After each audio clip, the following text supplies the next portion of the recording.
We're actually sitting here on the historical dates that the battle occurred. Walk me through what those days were like. So the official dates of the battle are September 18th, 19th, and 20th, 1861. You have to remember the Civil War started in April of 61. And there wasn't a whole lot of battles taking place yet at that time frame, but a lot of battles were taking place here in Missouri at that time. Actually, 60% of all the battles during the Civil War in 1861 were fought in Missouri. And Wilson's Creek being the biggest one at the time. And then after Wilson's Creek, they came here to Lexington. And so we were the second largest one that took place here in Missouri. But this was a pretty massive battle as far as the amount of space it took up. Yeah, it actually started at the very south end of town. So they came all the way through town, battling back and forth until they got to the entrenchment lines of the Union forces that were here in the location that we are today. And entrenchments, what I mean, entrenchments, they're between 6 and 12 feet in height, where people would actually hide behind. And the Union troops are the ones who did all that. And they only had 2,800 troops. So number-wise, kind of small. When General Price, when the State Guard came up here, his numbers grew and grew and grew as he came because people supported his cause. And eventually, anywhere between 16,000 and 20,000 people he had, but they weren't trained. They weren't militia. They were just farmers from the fields, maybe bringing a squirrel gun or a pitchfork, anything to help out with the effort. So all the numbers are great. They still weren't a trained unit behind an entrenchment, which would also had the elevation. So it takes, at that time in the Civil War, about 3 times the attackers to topple a defender if they're well defended in an area. Because the Union, we are sitting the Anderson House, one of the very unique pieces is if you come and look at this property, all the damage from artillery and weaponry that still exist on this property. This was used as a field hospital during the Civil War, and not just for the battle, throughout the entire Civil War. And the battle damage that you see here, almost all the battle damage on the building is actually done by the Union. As this was a hospital, and it was flagged as a hospital, the State Guard came in and they took it over, because if you go into the attic and you break open into the roof, you can actually fire down upon the Union troops inside their encasement.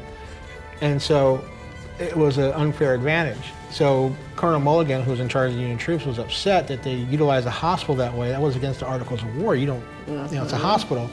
And so, like a good colonel he was, he attacked back and took over the hospital again, held it for about 2 hours, sent all his troops back, and then the State Guard just kind of walked back in again and took it over and utilized it for the rest of the battle.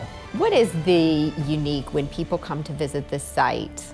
What are the questions that they have, or the things, the stories that they've heard? What are they looking for when they come to visit here? They want to see a battle between the North and the South. They want to see the battle between the Union and the Confederacy. I have to break their hearts, because the Confederacy didn't fight here.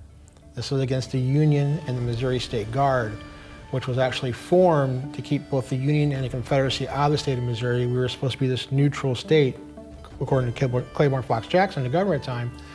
However, he was very Southern leaning, and he did want to join the Confederacy. Missouri voted to stay within the Union.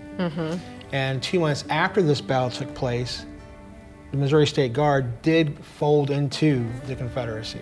Has Lexington spent the time to track how that battle moved over the 3 days? Because this was kind of the culmination at the end where the state park is located, correct? Yeah, and I think for the most part, with the exception of one, you're not going to find anything in town. A town's developed. You know, new homes been placed and everything like that. Okay. People went on. But if you go to our courthouse, and our courthouse is a pretty neat one because it's the second oldest courthouse still in operational use in the U.S. and the oldest one west of the Mississippi River. And inside, and if you go to the outside of it and look up, you'll find a cannonball in the pillar that actually came from this site. Up on the battlefield, you'll see a replica cannon pointing into the woods. Now you have to picture no trees. There was hardly any trees in the area. This is, Missouri was mostly prairie at that point, so you've been almost all prairie land, and you can see from all over. And while it looks like is pointing, why would you point towards trees? He was actually pointing towards another battery on the State Guard side. We were firing back and forth at each other, which was Bledsoe's battery. Captain Bledsoe loaded his cannon up, fired, but they put too much powder in it. And surprisingly enough, these cannonballs can go 1.5 miles.